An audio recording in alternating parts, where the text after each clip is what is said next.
apologize. That's the first thing that comes to my mind. Even though I did technically nothing wrong, or there was nothing else that I could do, I was literally being mildly cucked, I guess would be one way to say it, by my country's inability to provide us with stable energy. And yeah, spent yesterday a total of like 18 hours without electricity. I ended up taking like a in the middle of darkness video. I stayed up until like 12 p.m. to make sure the power isn't going to go on at some point. Ooh. And unfortunately it didn't. But I woke up this morning, I had this dream almost where I like saw the little Wi-Fi bars working again so I could actually go online. And like I woke up to actually seeing that and it just felt again like, okay, thank goodness. Things are back to some sort of normal. Like we still had load shedding again today, and at 6 o'clock it's going to happen again. But at least it's not 18 hours of it today. So I'm trying to be calm, I'm trying to be stable, I'm trying to be appreciative, regardless of the circumstance and where I find myself within it. The perception, being in living in a calm state of being regardless of any of it. I think that'll be our intention for today. Just being. Instead of being so frantic, so obsessive, so concerned with what comes next, just being. I do want to say something worth saying as well. Forgiveness, awakening, simplicity of love, decreed of nothing.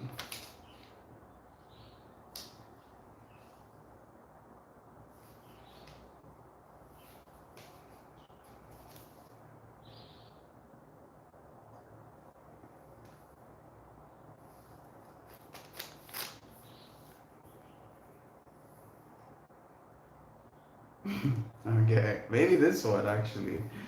Only love is real, anything else is but illusion. And it's difficult for me to believe that. It was so difficult yesterday for me to believe that. Because I felt constantly in this state of shame almost. Shame, anxiety, disappointment, and I do consider all of us human beings visionaries.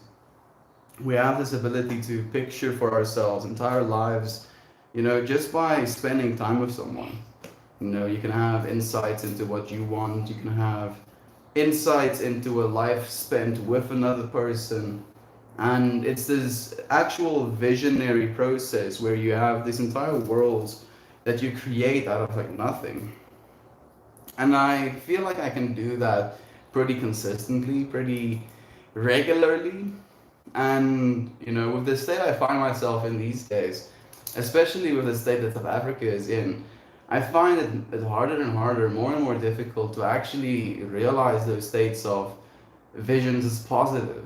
I'm finding myself being in states of visionary where I just see destruction for this country. I see, the progress that has been going down to. I think about it from the business perspective. If you're a logical business person and you want to invest in another country, you kind of look at the state of the people, you look at unemployment rates, you look at, how money flows into and out of the country. And if you look at all of these things for our country right now, on top of the fact that we just straight up don't have electricity sometimes. No, yesterday for 18 hours, we just do not have electricity. And like, how do you run a business like that? How do you run an IT business like that? Especially looking at where our future is going. All of these businesses, all of the big money right now is being put into IT. And none of it is coming to South Africa because South Africa is seen as a risk.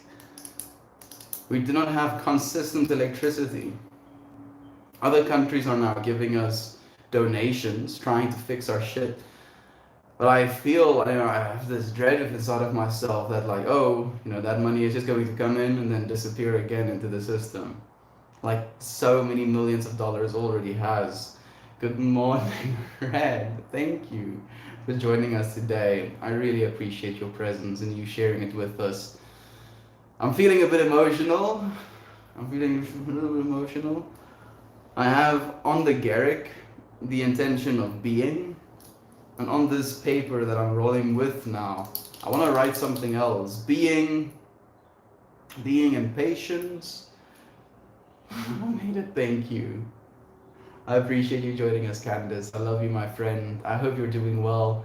Has any more of your artwork sold? I'm curious. Please do tell me. Why I Don't Give a Fuck says, what was your first job and hourly pay? My first job was basically a sales consultant into being a sales manager, as in I would do sales, but I also had like a team of installers that I had to transport and supervise. And my hourly rate for that, like I have to kind of break it up. My monthly rate was $350, dude. $350. My apartment was like $250, and then I had like $100 of food a month. And I died though. I was not having a good time. Not, at the end of the month, I would just not eat sometimes. And then I went to China to work as an English teacher.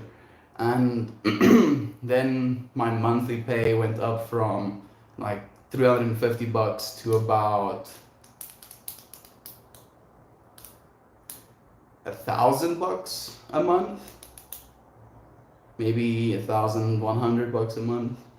And that was a complete shift of living standards, a complete shift of how I had access to money, what I would do with my money.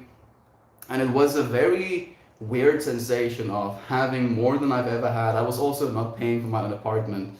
Wasn't paying for my own, on top of this, Candace, I wasn't paying for my own apartment. I wasn't paying for electricity or water. All of that stuff was covered for me. So that was just spending money, like food and spending money. And like I was not happy where I was. I didn't have proper friends. I didn't get to have the conversations I like to have. So I like channeled my energy into trying to buy things that's gonna make me happy. Oh, maybe this thing. Oh, maybe that thing. And then just the more shit I bought, the less happy that I felt. And then I would buy more things, thinking that maybe I have to hit some sort of target number. Some sort of thing is going to bring me the happiness that I believe I deserve. And none of it did. None of it did, unfortunately. And then I came back to South Africa. I had some money saved. I basically invested in a piece of equipment that's going to help us build what it is we're trying to build right now. And that was also something that I thought I wanted for the longest time. And I also didn't receive any satisfaction from that.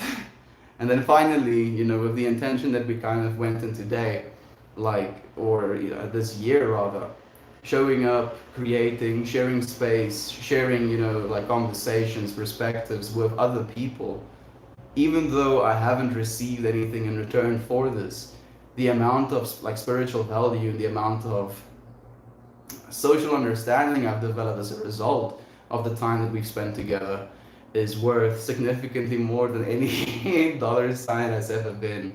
So in that way, again, I've just been reminded more and more of what the true value of life is, where love is true, and how things like money, things like a disruptive country, things like violence, things like poverty to the extremes where people do not have the means to escape.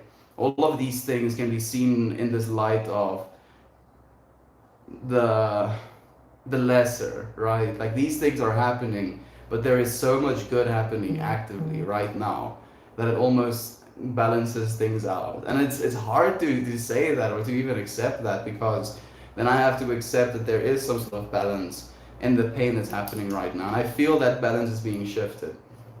That's also something that I look forward to happening. Maybe that's what it is. Being and then balanced. Yeah.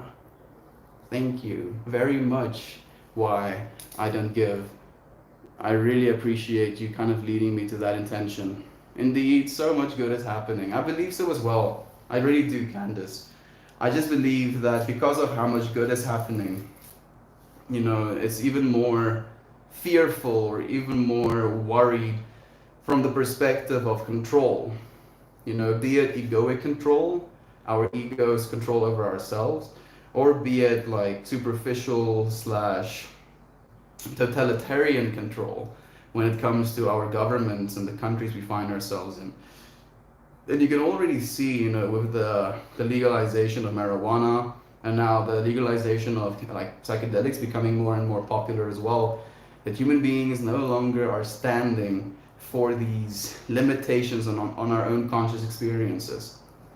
And by allowing ourselves more conscious experiences, by expanding our perspectives, we become more balanced beings, quite literally.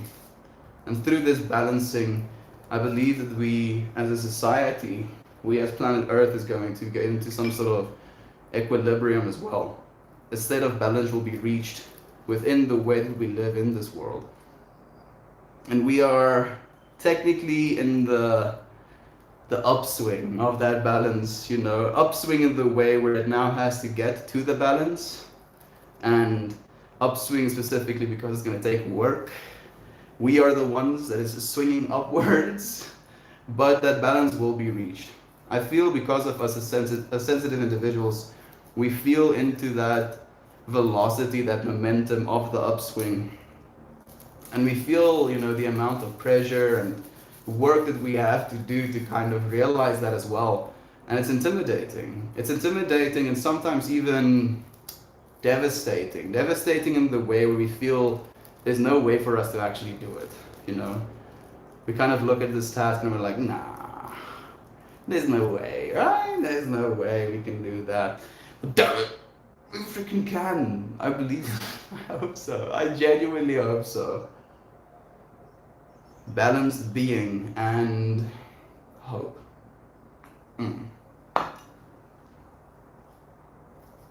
A balanced being is one that is also hopeful. Thank you, friends, for joining me here again. Like, this space has been so sorely missed. I feel like I was going crazy on two fronts yesterday. Like, going crazy on the front of I'm not realizing what I'm supposed to be realizing in this moment because of my circumstances, but also this feeling of longing, like knowing that there is this space that has been here, that has been actively opened, and not being able to open that space and not being able to be in that space. Fortunately, it was only temporary, and we're here again. Thank you, genuinely thank you. I'm having some difficulties, but I love you, Melt. I'm happy to see you this morning. If you need help with a work at home tech job, I can help. If anyone needs help, oh yes, red clicker, like you don't even have to tell me twice. Genuinely, yes. Like I will reach out to you about that actually. That sounds amazing. Thank you so much, Red. And I'm here for you as well. If you want to share any of the difficulties that you're going through, this is the space to do that. Where we would be more than willing to receive you, listen to you, and try and help in any way that we possibly can. But I know you know this as well, and I know that you will respect yourself and us in every way that you feel possible. We're just here for you. Muted the tabs. Sorry, I can't hear you. It's okay. Shameful. You can just unmute it, or do you just want to look at me? I was going to try and sign to you I love you, but I can't remember how exactly you sign. I think it is...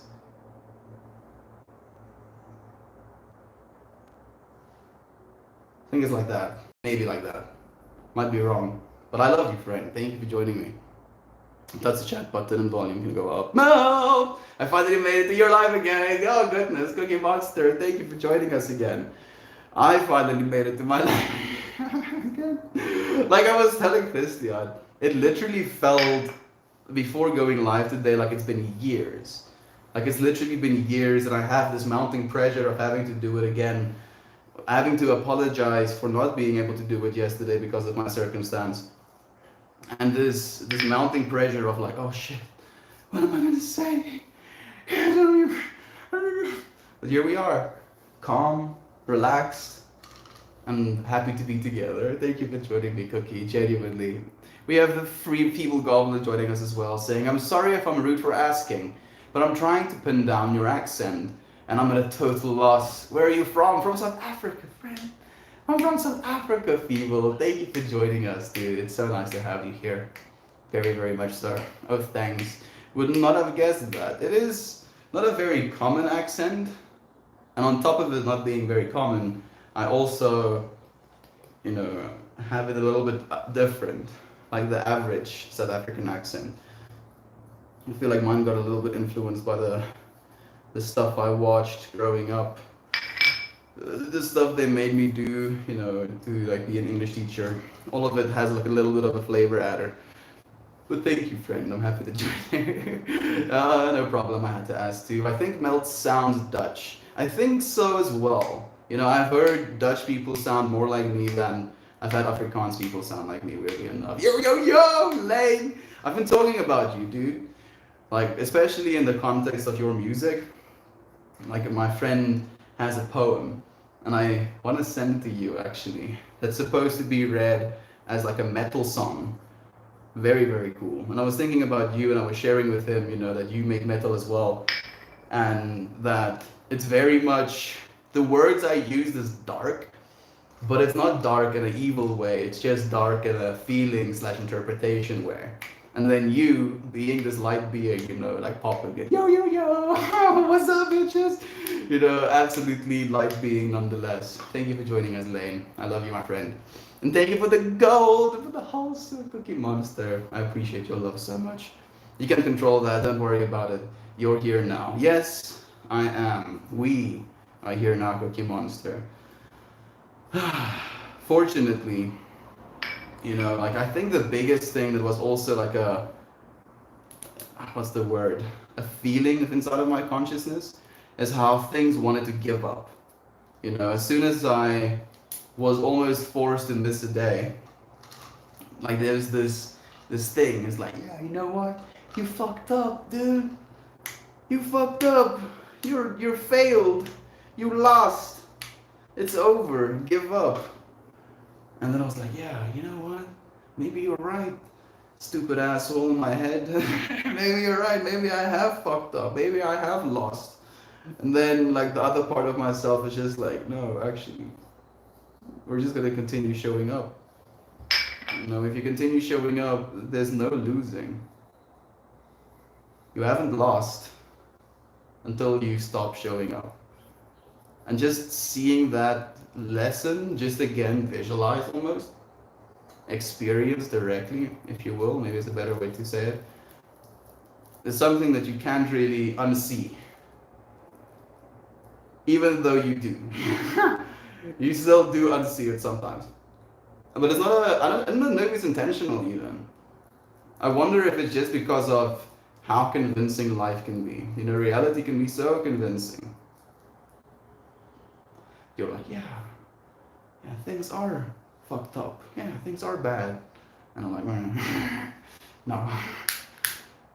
Not if you really think about it. Christian, do you want to read your metal poem?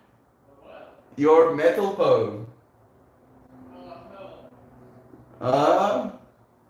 That's a really hardcore one. I know it is, dude, but Lane is here, bro. That metal artist I told you about yesterday. And I told him about our exchange yesterday, dude. You can say no. Hold on, I'm just gonna take a photo. He's taking a photo and coming and doing it. This shit is hardcore, yo. I think you'd like it, Lane. The poem sounds intriguing. I think you're gonna love it, bro. I was like, what the fuck? What the fuck? Black Sails, you look a little bit like a German carnivore on YouTube. It's interesting. I was thinking about at one point starting like a keto-based channel. I'm happy that I didn't do that, because then I would have even more reason for you to believe in the German carnivore thing. The intentions are both balanced and being. Did you just send me a photo of it? Yeah. What do you want me to do with that? Read it. With what? With what? With your face. With my face? I mean, dude, like you do realize both phones are working right now. For the same reason I can't answer Adrian's calls midstream is the same reason I can't read the poem. Okay, hold on. Especially the way that you read it. Let me make your life easier. You're gonna give it to me on your phone? Sure. It's a good fucking poem. It's a really good poem. Oh my goodness. You better close your fucking ears. Don't listen to me read. Okay, David. Like, can I do this? Alright, don't fucking do it. No. I broke. He was like, no. I cannot allow it. You're not gonna read my shit. Bro. No, I'm not gonna read it the way that you want to have it read, bro. Absolutely not. Okay, this is super fucking edgy, like in complete honesty. But you know, it is what it is. Sometimes poetry is edgy. In fact, most of the time poetry is edgy. Alright, here it goes. Full disclaimers out of the way. Inhale, hold my breath. Bro, you're already doing it wrong, dude. I'm not singing it heavy metal. Sing it style. heavy metal style, dude. There are neighbors. Let the neighbors hear. I'm gonna read it like a normal human being. You guys can interpret it. He's through the murdering words. it. He's murdering it. Like the way that he sang it yesterday. I'm gonna put some emotion into a it. little Okay. bit. Inhale, hold my breath. Hear the blood rush flooding in my ears. Exhale, creeping death. Just can't stop running from my fears. Oh God, it's happening for the millionth motherfucking time. So lost, can't see a thing, can't escape this convoluted mind. I fell so damn hard, hit the ground like a meteorite. I played my last card, reaching out to touch your light. Whisper. Drum, drum, drum, drumming in my ears. Wash it all away, wash away the years. Hope, hope, hope, hoping that she hears. Seal it all away, wait until it clears. I could not foresee this outcome. I can't believe that this is done. You stole my heart and let me fall. A man laid low once so tall. Lights fade, irate. I'm not some motherfucking toy. Unmade, too late. I'm not just another fucking boy. I'll rise, climb higher, to the ends of the universe. Destroyed desire. I'm free from your motherfucking curse. It's too fucking hardcore. Can you just the first line, the way that you did it? Just like, No, I'm not doing that shit. dude, you just it's, like this is about 30% as much energy as he put in yesterday reading this poem. Like he literally differentiates the text size so that you have to shout out one and you have to like read a little bit softer the other one. Even Lane says scream it out, bro. He knows. Thanks, Bro was guys. fire. Thanks for listening. Thank you for reading it, Christian. Welcome. Appreciate you, man. Oh, goodness. It's a hot day today as well. Thank you, friends, for joining me, for sharing the space. And Mojo, I'm not outside because I'm at a friend's place. I'm in the city. I want to say unfortunately, because the city has not been kind. I don't know if it's been the entire country that just got wrecked yesterday with power outages, but the city seems to be worse. Can't control that. Hey, peeps. Lisa, thank you for joining us. Hi, friends. Sending you all love and light. Thank you for joining us and for sending your love, my friend. Sending it right back. Red Clicker is wake and baking with me. Thank you. Thank you for joining me, Red. Yeah. You set your intentions. Do you have intentions of your own that you want to set, or do you follow the same intentions? Being balanced are our intentions for this joint. I actually wrote both of those. One on the actual rolling paper, one on the Garrick. Smoking through being around balanced. Sounds counterintuitive, but for some reason, as soon as I said those words, it became visualized in my head as like a man. I guess a Taurus. I guess a Taurus. Technically, from the top view, it's a circle with a larger circle around it. But if you make that a three-dimensional thing, it can be seen as a Taurus. At least if you want to have it as a continuing shape, one that has no sharp edges. You sound Australian just a little bit. Can I do an Australian accent? I refuse to say put shrimp on the barbie because they eat prawns, not shrimps. Like shrimps are the small thing. You don't really want to put shrimps on a barbecue. Prawns, you can have some big ones. They can go on a barbecue. Do I know how to do an Australian accent? Yeah, I don't know, mate. Maybe a little bit.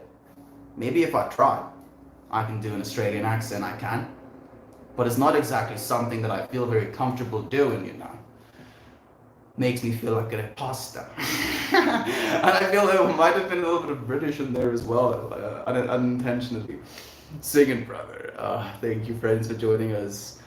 Oh, like amigo. Hello, Butterscotch. Thank you for joining us as well. Beautiful poem. I love it. Poem is fire. I think you would, do well growling something like that as well, then. Like it has a vibe to it, bro.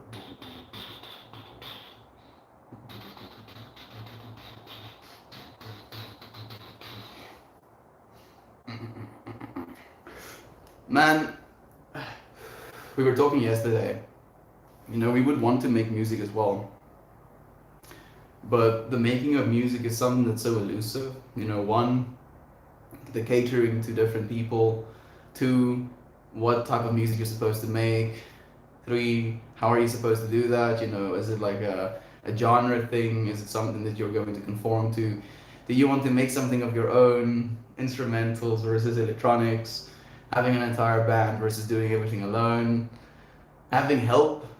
Just like I think having help, someone that's already a professional in that field would be one of the most like supercharged ways of actually making music. But then it's at the same time not you making all of the music, and then that kind of being a stopping point of pride of do you want to do it that way? And there's this entire thing along with it, while at the same time feeling like it's this elusive slash transitory slash unachievable thing, especially since it's so hard for small artists to actually really get started and to get picked up, if you will, as well. And then some other artists kind of take the entire cake. It's the 1% thing all over again, basically. But it's unfortunate because how many good artists aren't being allowed to make good music just because they don't kind of fall into a certain spectrum, a certain niche, a certain desirability spectrum, if you will. There's a lot of controversy going on right now around, people like Travis Scott and people actually dying at their music festivals. 8 people died at one dude's festival. Like it's the worst event in 40 years in America. And while unconscious people are being carried, this dude is like singing, yeah, with auto-tune singing, yeah, yeah, yeah. The tone deafness of it. And then at the same time, there are people that make good music that have actually pure hearts and intention to create something that other people can enjoy and thrive within, if you will. And these are the type of people that get kind of buried. So many beautiful artists. And I wonder what's the cure to it. I genuinely do.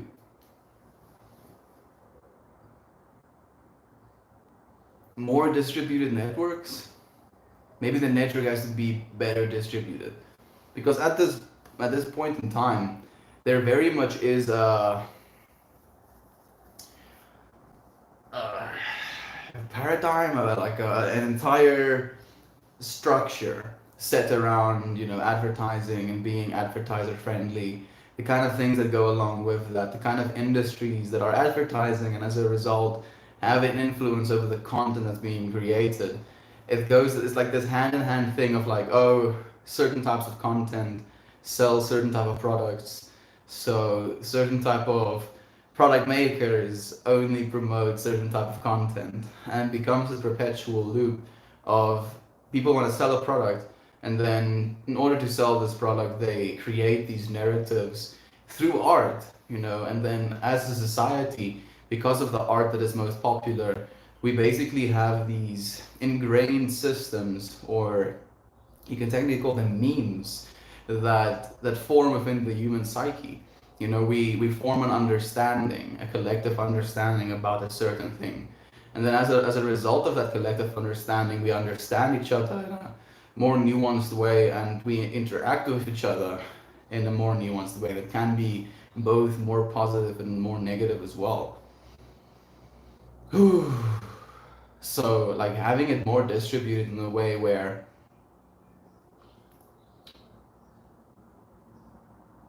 like, I feel the real feeling is coming to me more distributed in a way where people are seeing what they want to see, creating in ways that they want to create. And I feel like Reddit is already kind of doing that, in some ways.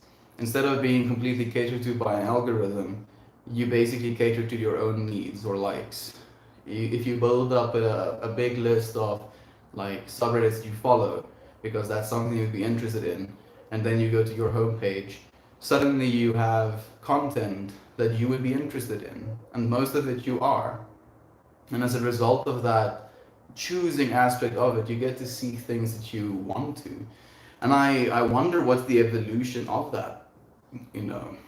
Like I had this idea yesterday of creating a sort of way of communicating that is visual, where our words and our feelings and our interpretations can be inputs to something that is visually stimulated. And you can think of it as turbulence, or as multiplications, or as, repeating of certain frequencies or certain patterns, different color spectrums associated with different tonality, different words, can be different aspects of a time-based linear system of what things have been said. Them saying it again could create different ripples.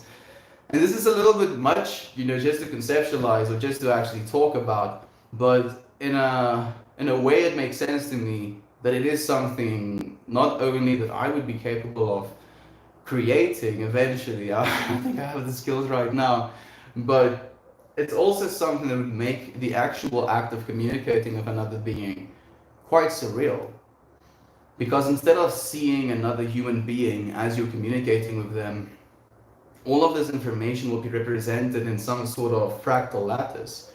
It can either be a three-dimensional object, but I feel making it a three-dimensional object and then putting yourself in that virtual reality, looking at the three-dimensional object, might be a little bit more, I don't want to say jarring. I feel lower resolution might actually be the way to interpret it.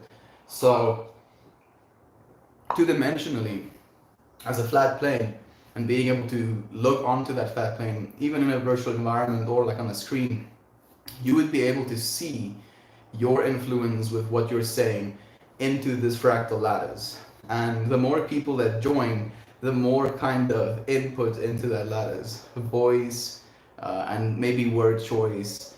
And then, over a certain time, the repeating of different words or different ideas or different understandings or different energies even, however you assign different words to different energies, like light, trees, life, the type of words that inspires, or the feeling that it inspires within you, versus death, grud,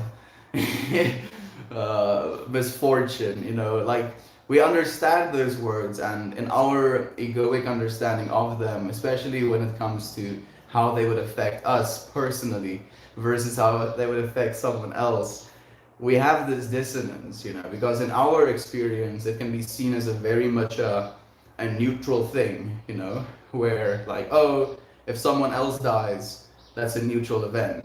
But if I die, or if someone in my immediate life dies, now suddenly it's a bad thing.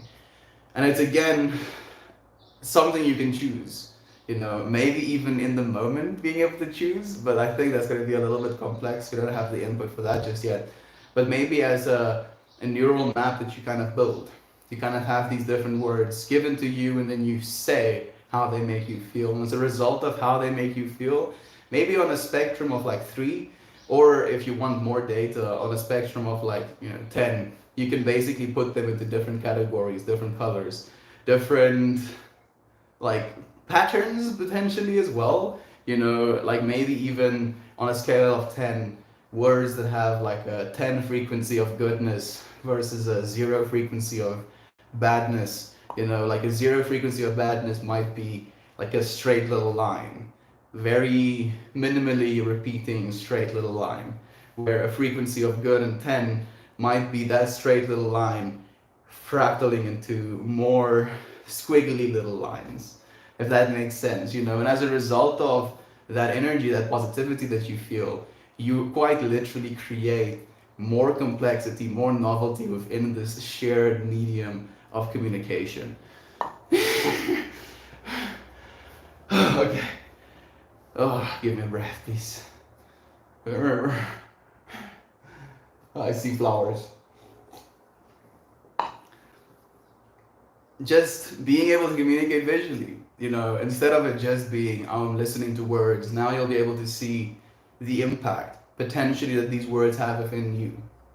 And technically, you could then individually train each and every single person's input network and then create their perfect reality. So, not even reality, but their perfect interpretation of how things should sound. Or how listening to things would be visualized potentially. It's because then all of these things that I've been talking about, all of these different inputs, these different weights that you can attach to it, you can basically create different weights and different inputs for each and every single individual, making the final product something that's going to be significantly different to what you might have had with your weights. Which means that not only would we be able to interpret other people's words in a way that would be visualized in a way that we would find them appealing, but the exact same thing would happen on the opposite side. And then if we can find a way to either share, your weights with me in a way that I can literally, quite literally experience in a visual way how you are interpreting the things I'm saying, and you can do the same thing for me, or get into a type of position where each and every single one of you apply your own weights to the same system, as a result completely altering the final product, and as a result again the shared interpretation of what is being said instead of the preferred interpretation of what the person likes to hear. Oh, does that make sense? I feel like it's like the ravings of a mad person, but I really want to make it a thing. I wish I knew what to code. Like, I feel I don't have a problem with learning how to code, but I don't know what to code to be able to give instructions like that. Would it have to be AI? Maybe not AI as much as turbulence, rendering, and algorithms. Maybe for data extraction, AI would be helpful. Oh, Lisa. Toasty, thank you for joining us, my brother. So nice to have you. I love that balance. How you feeling, bro? I'm feeling okay. I was being hard on myself. I was like in tears, like sobbing in tears this morning. Because yesterday, I had to get to a point of acceptance, genuine acceptance. I had to understand that I was not going to have electricity and I wasn't going to be able to do this thing that I've set out to do. And I had to kind of step down, like lay my pride to rest, lay my ego to rest, lay my understanding of what absolutely has to be done to rest. And it wasn't something that I appreciated. I was like fucking angry like a kid, losing his mind about something that was said. And like I was crying this morning and I was just feeling in general like sorry for myself. Very, oh, woe is me. This country is falling apart, mother. I do not want to leave you, but I know I have to leave. Oh, I feel for the people who can't leave, not even if they wanted to. You know, like literally monologuing how horrible things are. And I was just feeling worse and worse doing that until I stopped. You know, until I set an intention of acceptance this morning. And I was like, bruh, it's happened. These things happen, dude. You have to be accepting of that as well. And the more I repeated that to myself, the more and more it resonated. And I was like, yeah, okay. I can see 3% by Hobo Johnson. I'll share it in the Discord. I've heard good things about Hobo Johnson, so please do, Lane. Meltmore back at the Mary Jane. Life is right again. Dude, Hera, thank you for joining us and for giving me a little rhyme. That was so blessed. I really appreciate that. Music is about money. They're selling egos. That's why Travis Scott carried on like he did. His inflamed ego has been rewarded so much it came to that shitty scene. The identity crisis is huge here in the USA. Unfortunately, it is so, Mojo. And I wonder why. I feel it's partly constructed. You know, we have so much media telling us that we need certain things to be happy. Or not only do we need certain things to be happy, but we need to be in certain ways to be accepted. And because of that acceptance, be happy. And it's this weird paradox that we find ourselves in. I don't, blame the people for being in a sort of identity crisis state, because there's so many different identities out there for you to identify with, especially growing up in a society, like especially as a religious one, you're expected to kind of like embody a certain identity. And there is no room in between for any of it. Because if you accept a certain identity, you become extremely malleable in a way where anybody can let you do or make you do whatever they want you to do, especially work your entire life for something that you might not believe in. And it's crazy, it's like a manipulation of that identity crisis.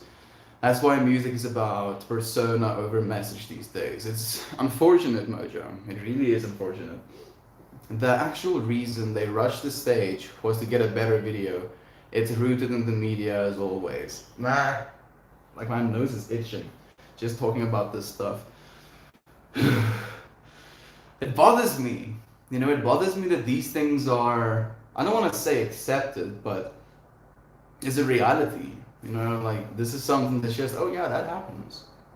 What do you mean? What do you mean these things happen? Yeah, this is how it is. No, what do you mean this is how it is? Like these things are not okay. And how are we supposed to pretend like we do already? Horrible shit happens, things that are inexplicable. Like the Jeffrey Epstein thing. It happens, we're all appalled, we're like, what the fuck? And then it goes away. How? How is that a thing? Why? How long has that been happening? How much shit happened that is absolutely appalling that people were just like, oh, and then it went on. Like nothing happened. Being balanced. A balanced being. I need to chillax. Sorry. I feel, the questioning or I don't know if it's seeking as well, might be a little bit seeking of this reality of like why things are the way they are and why we find ourselves here when we did, is asking questions of why things are the way they are the right way forward to actually get ourselves into a position where we have articulated certain kind of scenarios in a way where we can problem solve properly. Because these things aren't impossible to solve. They're really not. And I feel the advent of the internet is actually the thing that's going to solve it. We have more access to information than ever. And now we have a society that also kind of values that access, as something like a life resource, like water, water, food, electricity, internet, like human fundamentals at this point. I believe that one for internet is a one for communication and information exchange, just fundamentally. But right now we're both limited in our sharing of information, but also limited in our receiving of that information. And now you can see humanity basically trying to figure out ways to up both the like sending out the input and the output of information. And the more bandwidth we get in being able to do that, the more and more power is going to be given to us as individuals. It's already been done. You know, think about the amount of input a person living in 1920 has in the world. You know, like input on a genuine level where something can be said and that message can be heard, you know, just on a fundamental level. Living in the years 2020s, if you will, we have that power. We literally have the power to input into the entire world's wide web. You know, if you wanted to find it, you would be able to find it. Just being like, away, caw, screams into the universe, and the universe actually receives your message. It's a very small part of the universe right now. It's our immediate universe, our shared universe, if you will. It's not even close to the entire universe. But it's creating this new universe on the plane of Earth that is a little bit faster, a little bit more interconnected than the universe we find ourselves integrating with right now. You know, one of this kind of visual and audio. You know, if you were kind of strapped to something and someone was just moving you around everywhere, you would maybe feel the thing you're being strapped into, and maybe smell some things. But most of your experience is going to come from things you hear and things you see. Being able to do even more of that, and being able to do more of that into worlds that is other people, how is that going to affect our perception of reality? It's something that fascinates me, you know, and I feel like it's the significant thing that is going to happen in my time, and I'm trying to like fathom, I'm trying to figure out how I'm supposed to cope, how I'm supposed to think, how I'm supposed to prepare myself, what is going to be expected of me, you know, in the decisions I'm going to have to make, and it's a difficult one. It baffles me. It's friggin' sadly, that is the truth about the vast majority of popular music. Luckily, there are still some genres that care about the music itself. I'm happy to hear that, Lane. I hope it stays that way, man. I hope that comes back. Like, I hope that's the real thing that I hope for. Influence, art, brand. You hear the same word using to describe one's intent for obsession with gaining temporary worldly wealth.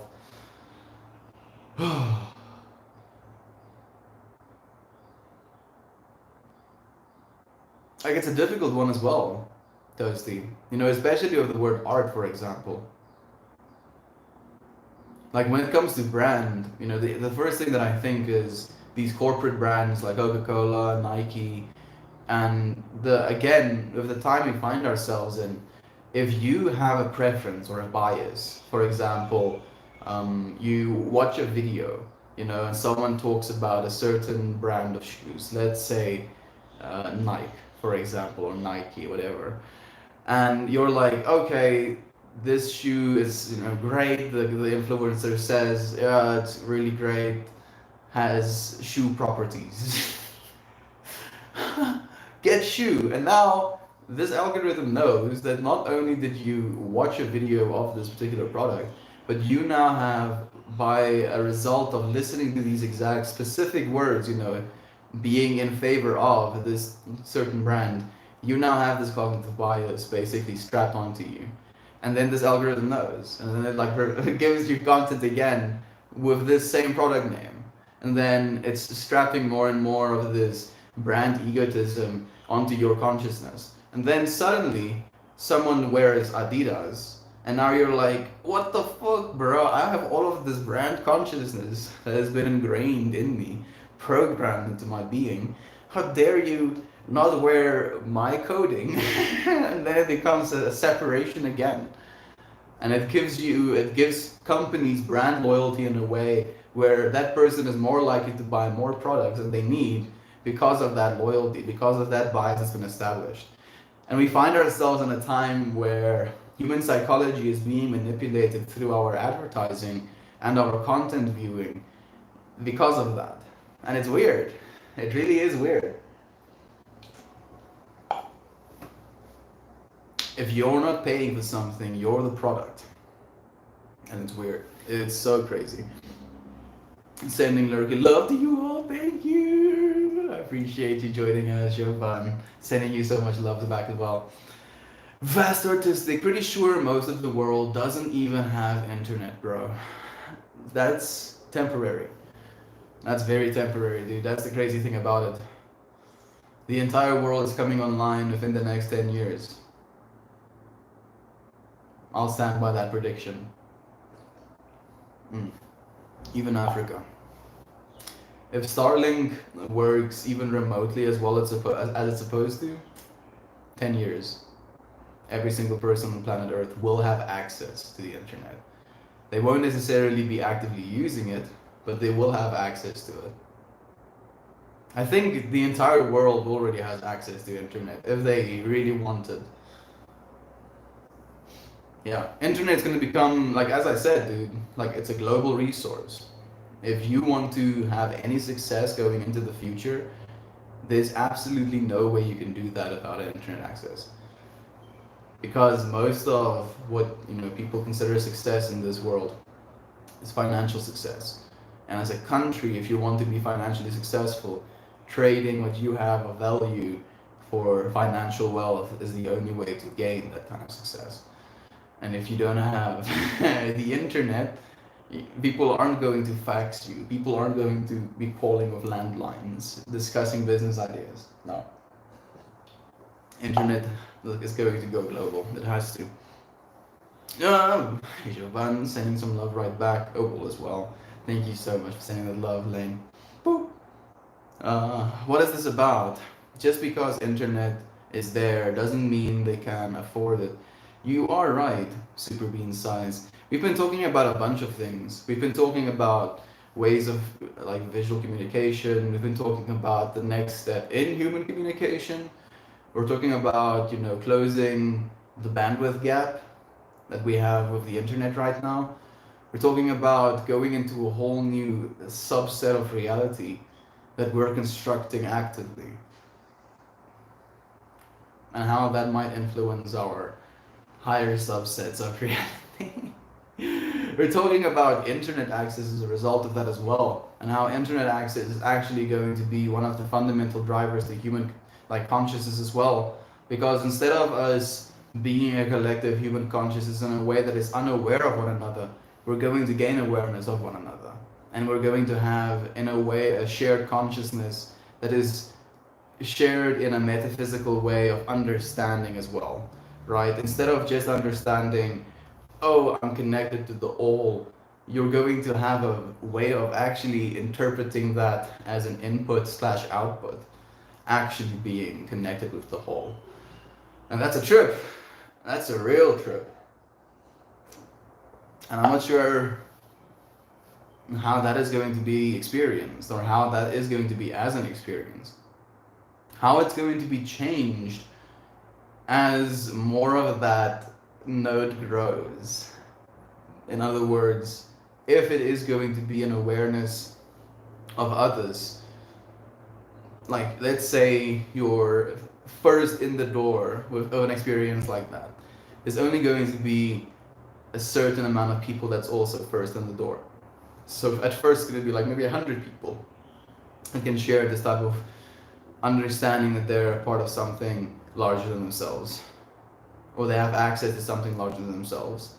And then it's going to be 1,000 people, and then 10,000 people, and then 100,000 people. How is that going to affect consciousness? Is it going to be a sensation? Is it going to be the actual feeling of vastness growing? Would you be able to mediate that then as well? That sense of vastness. Instead of connecting all the way to the whole, you can kind of mediate it and connect to a more immediate vicinity as well. You know, like working together in an office, for example. Wouldn't that be a trip? This stuff baffles my mind. It's like, just like my brain is like a boiling mess, melting into pulp. Oh, is that really a live melty? I see Ray. It's so nice to have you here, my friend. It's a live Ray as well. How have you been? How's life been treating you? Thank you for joining us again. I have to get going, guys. Peace and love. Peace and love to you, Lane. Thank you for joining us. Peace and love, bro. Hate those dealers, you lame. You mean people will become a hive mind? I'm not saying just straight up hive mind. I believe it's a possibility, and I believe it's more of a possibility than it's not a possibility, because like we basically are faced with one of two options: either stop all technological advancement completely, or don't. And what do you think human beings are gonna choose? They're gonna be like, yeah, you know what, this technological advancement is pretty nice, you know. And what we're doing right now is basically trying to engineer the next step of the smartphone. We're trying to eliminate the smartphone right now, because the smartphone at this moment is just an interface, a medium through which we access the internet. What comes next is weird, dude. It's so weird. And I don't necessarily think of it as a straight up hive mind, more as the exact same way you would think about your interaction with the internet, right? Like the things you search, the things you consume, if you will, on an internet basis, the things you give value and weight to, the way that you choose to create and then participate and give back into this universe, that is going to be in a way the same as it is right now. I mean, we are interfacing right now through the medium that is the internet. And if it wasn't for us both being here in this moment together by choice, this wouldn't be an experience that is allowed to be had. Okay? So if you take out the internet from it completely, the way that we would experience this is to actually go thousands of miles, be in the same room, and then have these conversations with one another. But because we can't, like, not, I want to say we can't do that. We can do that. But right now we're in a position where it's significantly more economically feasible to do it in this way. But we're doing it in this way. And I don't know if the economics of it is even relevant, but we're doing it in this way because this is the medium through which we can do it. Imagine the next step of this medium, of me actually being in the room with you. You experiencing that as something, you know, and I can have you in the room with me as well. And it's almost indistinguishable. We can listen to one another. And then, you know, the next step of that could be the actual interpretation of what that person feels from the words that you say to them. And instead of it just being this, you're in the room with me and I'm speaking at you and you're speaking at me again, and we still have to go through the visual / audible map of our reality to actually understand the thing that's being said. We can create weight systems that communicate things in a whole new level, you know. Something that is going to be fundamentally different, and yet I feel I already recognize it. It's weird, yo. Like I do not completely understand. I've been so good. I'm happy to hear that, Ray. That makes me happy, friend. Thank you for joining us. I'm happy that your rest has been going well. Oh, I couldn't. It was Zuck's metaverse. Mark, I'll be able to look into those soulless black robot eyes in beautiful 4K VR. Just looks straight into Zuck's eyes, dude. You know what's uncanny? The fact that his avatar looks more human-esque than he does. You know, like, I'm actually kind of fascinated with this character. I would want to have a conversation with him, but I don't feel I would get anywhere for some reason. You know, I feel just this kind of sense of enigma around him as a person. I don't necessarily think he's just purely bad. I just feel his, like, the importance and the concern that he has for the individual might be a little bit lax because of office. And you're really like, Melt, that's what a bad individual does. I'm like, bro, I know. I'm trying to be devil's advocate, just trying to see, if I can scrape some love from this experience I'm feeling right now. Dude, yeah, I would try and have a conversation with him. For some reason I feel this weird, I would want to have him alone, in like some sort of, maybe like a place that's like a secluded hut in the middle of nowhere with a beautiful view. And I can sit him down on a chair and we can just look over this beautiful view and I can just pick his mind, just try and dig through as much of it as I can and see what's under there. But I don't think it's gonna work that way. Chances are very slim to none. But it can be. I think in that type of scenario would be the only way that I would make some progress, some headway. Otherwise, I don't see myself doing it or it happening. I'm curious if stuff like the metaverse will get broadly accepted. People seem very hesitant right now. People seemed very hesitant with the internet as well, at first. I don't believe that Facebook's metaverse is going to be the one that succeeds. Just as Facebook as a platform right now is seen as like a little bit of a stale interpretation of what social media is supposed to be, the metaverse will eventually be experienced in the same way. There's going to be other companies with better experiences in this metaverse kind of like esque universe. It's coming. It is absolutely coming, and I believe it is going to be more accepted than less accepted. Just because of the acceptance of cell phones. When people realize that it is just like the next transcendence of the cell phone, and that is something that is going to open up their ability to interface significantly more, it's not going to even be about acceptance, it's going to be about convenience. And if you look at human nature and what we do and the reasons we do it, convenience is one of the things that catches us every time. I quit using Facebook entirely. That's a good decision to make, actually, Ray. King, this is for you. Puts crown on on Ray's head. Modern social media is a catalyst to social decay, in my honest opinion.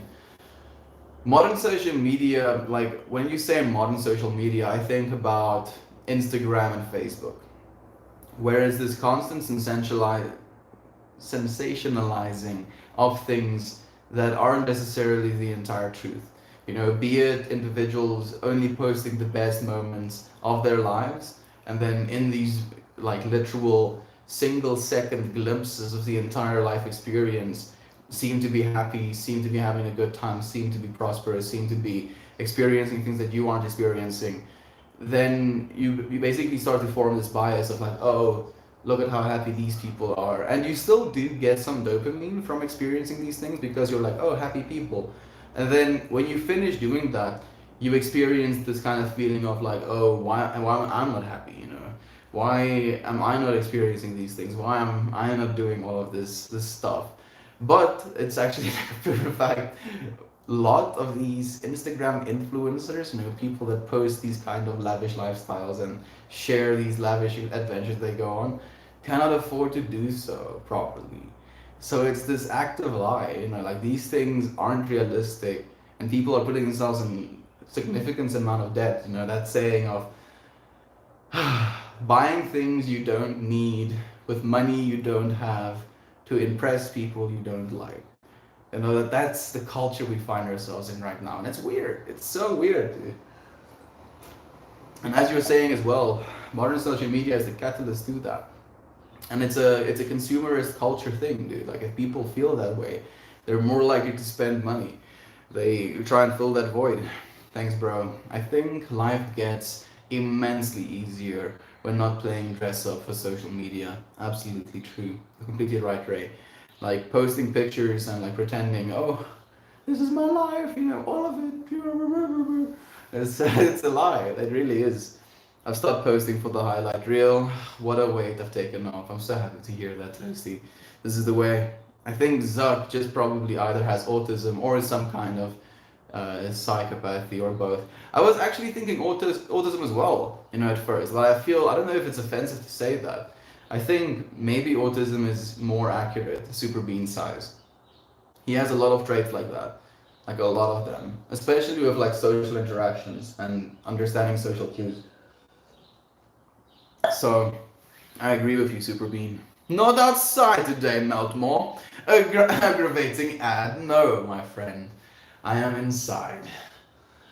I've like been joking with myself. I feel like this white background makes me feel like I'm in some sort of bliss state. Like everything disappears and there's just whiteness. Thank you for joining me. I'm at a friend's place right now. Absolutely a spectrum of both. Yeah, I think that might be it.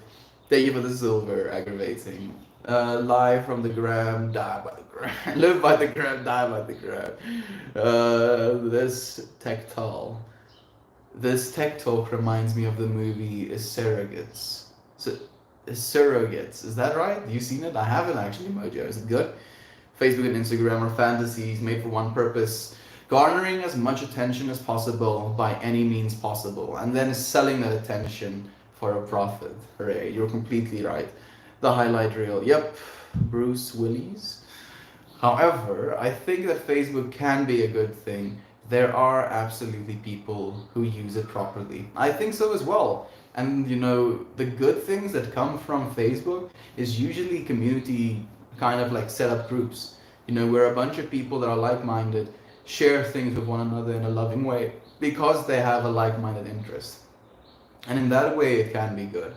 But when it becomes like an algorithm feeding you constant nonsense that is posted by people that you don't necessarily associate with or whose opinions you agree with, and then getting aggravated by that and then wanting to say something because that's what happens. Because you get aggravated, you're more likely to say something, and then when you say something, you're more likely to go and look back at the comments, and then because you're going looking back at the comments, you might find yourself in the loop again. You might say something aggravating again, and then. So like aggravating you is a good thing from a social media perspective because it gets you involved. And it's sad. It really is sad. But at least we're not doing that. We're not doing that. We're not trying to aggravate one another. Unfortunately, you know, that also leads to certain understandings of things. Interestingly enough, we can aggravate ourselves to try and get ourselves into spaces like this sometimes. You know, and we then aggravate ourselves for not being in spaces that we feel safe and we feel benefit us. And then we deny ourselves those spaces. You know, be it like a friend group that you haven't seen in a while. And because you haven't seen them in a while, you shouldn't go and see them. And then because you don't see them, you don't see them in more of a while.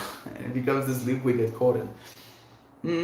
Yes, that's the one. Thank you for the love, Jam. So much love back to you as well. Great deception of the possible struggle. Depiction of the possible struggle. Oh, okay. Come again, the movie's name was Surrogates. Would you be willing to send it on the Discord? I don't know if you are on the Discord, Mojo, but I would love that.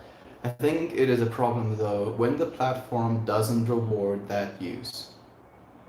Yeah, like it technically awards the opposite. But not even awards. It's an algorithm based thing, you know, because human beings are likely to react in that way. Some human beings like that, you know, they like that combativeness of it, they kind of get a kick out of that. But unfortunately, the algorithms favor those kind of behaviors, and that's where I think the real problem lies. Oh, agreed. Agreed does. It's not some purpose that it has allowed everyone to have a voice. At first, I believe its intentions were genuine. I think so as well, Charles, and thank you for joining us. I think the original intention of it was to have a book, like literally they called it the Facebook, you know, so have a book that has all of the people's faces on it, face and name, so you could, if you have seen this person actually had like a social interaction, add them on the Facebook, remember them, have like a place to refer back to. And in that way, it was like still an open platform. But then, as soon as that platform had to be monetized, all of these sort of things came into play because they want to keep you on the platform for as long as possible so that you can be monetized for as long as possible. And when that kind of happens, that becomes like a moral question, you know, because then you're manipulating. Discord, thank you. Toasty, I appreciate you so much. Absolutely right, Melty. Thank you, friends. Right? Like you're feeling with me. Kind of a subject, but tied to hesitancy of new technology. When microwaves came out in the 80s, my grandparents were skeptical of them and never had one in their house. It's such a common household item today, but in the beginning, there was discrimination or fear around them. I agree completely, Judo. You know, it's happening with cell phones as well. It's not happening with the metaverse. It's going to happen with BCIs, brain computer interfaces. It's going to happen when certain people literally replace their entire physical bodies. It's going to be so when there's entire subspecies of human beings who don't occupy human bodies. You know, and like this progress is eventually going to happen. It's just a matter of time. And human beings are going to kick against them always because it's going to be change. It's going to be change so fundamental that we're not going to even recognize ourselves anymore. And that's something that scares us fundamentally as human beings. But the truth is, everything is change.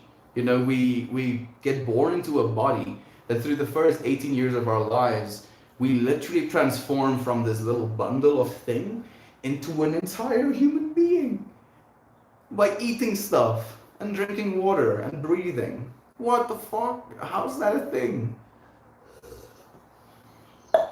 And then we continue, and then this thing eventually starts to degrade. It starts to break apart, you know, when we lose it. And it's a part of the process, you know, it's a part of this change, but because we're so resistant to it, we go out kicking and screaming a lot of the time. We don't want to lose this life, so we, you know, try and hold on to it in a way that is neurotic, in a way that is holding on to a cactus. Cactus is hurting you, but for some reason you just do not want to let go of it. And it makes the entire experience of death one that is dreaded, you know, one that is taboo, one that is scared of, one that is, you know, cried about and mourned about, and has this entire like negative energy attached to it. It's unfortunate. You know, I believe we are making strides in just being able to have these conversations, but it has been difficult. I'm in lurk mode because I'm not totally awake yet, but I'm here listening. Fata Niner, you are so loved, my friend. Thank you for lending us your ear. I hope everything you're hearing is beautiful and accepted, or at least felt from a pure place. Yeah, I think at first it was genuine. No way Zuck's original intention was a hot or not a judgment site. That's actually true, dude. He's always been obsessed with what we all look like. You're actually right about that, dude. It was like a dating type of site. Man, oh shit, that makes it actually even more yikes, bro. Fuck. Imagine if you could see someone's inner world, you know, as some sort of representation of their souls. And then being able to, you know, jam with that soul, if you will, instead of being adverted by it. He literally started a site to judge people, literally, dude. Oh, actually, I forgot about that. Like, he used it to judge chicks at campus. Yeah, I forgot about that as well. You see, again, stuff we know, but then we're like, oh, this is appalling. And then we're just like, oh yeah, you know, I guess that information isn't that relevant. And we forget it. Maybe we will nuke ourselves back to the Stone Age. Maybe, hopefully not. I don't think so. You know, I think at this point, maybe not. How many times have we done that before? Oh, like big ass fucking, you know, cataclysmic events have done that for us.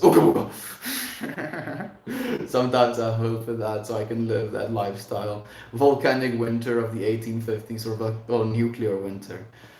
Dude, death is the ultimate freedom. There we go, Charles. It really is. And death is not dangerous. It's also something I like to say in that same vein. Vote for my party says, what are you guys talking about? A little bit of everything, all of the time. A little bit of everything, all of the time. Apathy's a tragedy and boredom is a crime. Everything and anything. All of the time. We're talking about stuff, dude, like brain-computer interfaces, new ways of communicating through visual mediums, being able to create entire maps of your visual medium of communicating and being able to share that with another person, being able to experience each other's weights of visual mediums when it comes to communication, and then being able to create a combination of different weights from both parties to be able to experience something completely new because of your co-creation. I talked about, information being a fundamental force in our reality these days, and how the internet is a part of that information exchange. How in the next 10 years, I'm pretty sure every single person will have access to the internet, at least affordable access to the internet. Talking about stuff, dude. Stuff that is a little bit out of reach right now, but it seems to be the things that fascinate me. Ayo. You gonna join me for a bit? Nope. Bitch. You taking my pillow? I'm just gonna lie here and straighten my back. Okay. Cool. Want me to pull your legs at some point? Nope. We're gonna pull enough muscles now. Oh yeah, we're probably going to do that. Hey Heather, thank you for joining us. We need to unironically go back to Monkey. They're talking about nuclear bombing us back to the Stone Age, dude. It's just nobody wants to face that freedom. Nope, no we don't. Freedom being death. Oh. Yeah, it's a good stream, dude. We've been talking about the deep shit again. I feel high already. Feel it, friend. This is what we're capable of. In complete sober states of mind, tuning into different understandings can literally create entire psychedelic experiences. I don't even smoke in the mornings anymore, and I'm happy to hear that. Yeah, just through conversation, me and Christian have talked about this a bunch. How just through talking about things, you can share an entire psychedelic experience with someone. They can have their interpretation of that psychedelic experience. And because theirs is fundamentally different to yours, I genuinely believe that you're understanding something, but you're understanding it in completely different levels. And I desperately want to be able to just give it to you. Doesn't work that way. And you can give it, doesn't work that way right now, dude. It's a two-way street. You're gonna want to accept. That's part of the point as Put well. that down, bro. We're about to train. And Yeah, I'll see. he's Maybe you're ready for Dylan. I'm not. bruh, I'm not ready for Dylan, dude. You can come. I'm also not too proud, so I tap out. Those exercises are hectic. What a beautiful demonstration of social enchantment. What a beautiful combination of words, even though it has a potentially horrific, outcome. Sorry, didn't get notification on Discord. You don't have to be sorry about anything, Heather. Thank you for sharing this space with us right now. I appreciate you. Frankie Marie, thank you for the love. Sending it right back to you as well. What do you mean when you say that death isn't dangerous? Exactly what I'm saying, my friend. The act of dying, on a level of trying to sustain your ego, sure, very dangerous, because your ego is going to cease to be. But actually dying, is not something that's dangerous. It's not something that is going to be your final undoing. It just is this progression of something fundamental to this universe. As something gets born, something can die as well. Everything born in time will die in time. And for some reason, we're scared of that. Some reason we think it's dangerous. We're like, oh no, death is coming. Not ready, but you're ready. You've been ready since the day you were born. It's just the completion of that cycle. Stepping from one room into the next. Death is not dangerous. How's the dacha hitting? Bruh. I've been actually mixing my joints 50-50, almost like 30% weed, 70% Malian. It's like a type of smokable herb that's actually good for your lungs, apparently. And instead of just rolling straight green, I've been mixing my joints with that, and it's made it significantly lighter. It's not just taking me for like a beating, bro. So I've been chilling. Thank you, Toasty. How's yours been, my friend? Why shouldn't I kill myself then? Because you still have things to do, super bean size. You still have things to do, my friend. And if you kill yourself before you're done doing the things, you're going to have to come back to finish the things you need to do. You know, and with my suicide attempts, that was the fundamental lesson that I pulled back. It's like you can die, but you're gonna have to come back and do it all again. And I was like, fuck, no, fuck, this shit sucks, yo. And I'm like, bruh, is there no way? And they're like, nah, dude, you're gonna have to do it. You're gonna have to be in this moment. You're gonna have to transcend all of it. And if you don't, then you're gonna have to until you do it. And it's this kind of like surrender that you have to get to. You're gonna be like, okay, well, fine, I'll just do it. Okay, fine. And it's hard. Don't kill yourself, my friend. There's still so much life to be lived. To experience life, there we go. Life reincarnation. You can call it that, you know, or you can just think about it on a literal cosmic level of you're all of it. All of it, all of it. All of the hardship, all of the great stuff, all of the stuff you disagree of, all of the stuff you approve of, all of it. Standing witness to all of it, my friend. There's little bit more to life than avoiding death. Little bit. Like, you're not avoiding anything, you know, at the end of the day. Because there's no avoiding death. Like, there's just absolutely no way to do it. Time marches forward. We just have to go with it. You know, kicking and screaming, trying to stay behind, doesn't work. Life is like, come on, we're going this way, come on. And we're like, no, this part of life is so great, I want to keep this. No, You're gonna step in some thorns, maybe walk on some marshmallows afterwards. But you're gonna have to go through the good stuff and the hard stuff. It's your divine right, but the world is unfathomably better with you in it. Because I said so, and I agree completely, Toasty. You know, on a fundamental level, hey Melman, isn't that Melina? I think so. Thank you for joining me, my friend. Love to you. Like, on a fundamental level, you know, the world quite literally is a more beautiful place with every single one of you in it. Because without you in this world, you wouldn't be able to have shared the conversations you have. You know, even think about the delicious meals you've eaten, the amazing experiences you had with friends or loved ones, even the amazing experiences you had playing a potential game, reading a book, writing something, literally walking through a park and looking at the stuff that's around you. You are the experiencer of infinite amounts of beauty, and without you in this world, all of that infinite amounts of beauty worth of experience still to be had, already have been had, goes away. Doesn't go away on a metaphysical level, but goes away on a physical level. And as a result of that, the world quite literally is a less beautiful place without you in it.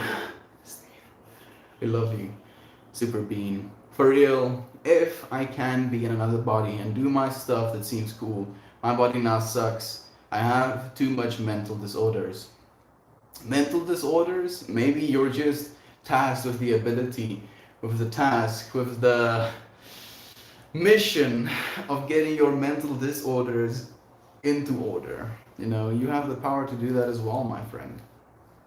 Keep working on yourself, keep believing in yourself. Like, I don't believe that there's any escaping this mission you're going through right now. And you've chosen it for yourself because you're strong enough to do that. How to push through hard times? Like, potentially, like the way that I do it is through negative visualization.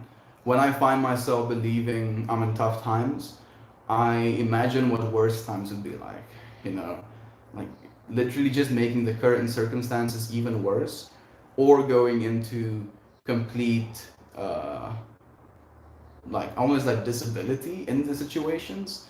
You know, oh, this situation is bad. What if the situation was added with blindness?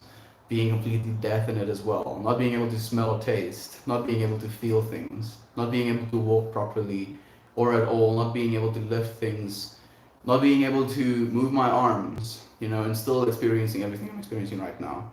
And because of that negative visualization, it allows me to kind of find some sort of perspective in the negative with the hard times. And that helps me see when. I don't know if it will help you, friend, but try. Try and breathe. If you're in hard times, remember if nothing is in control, your breath is in your control. And then just remembering, like taking control of that first.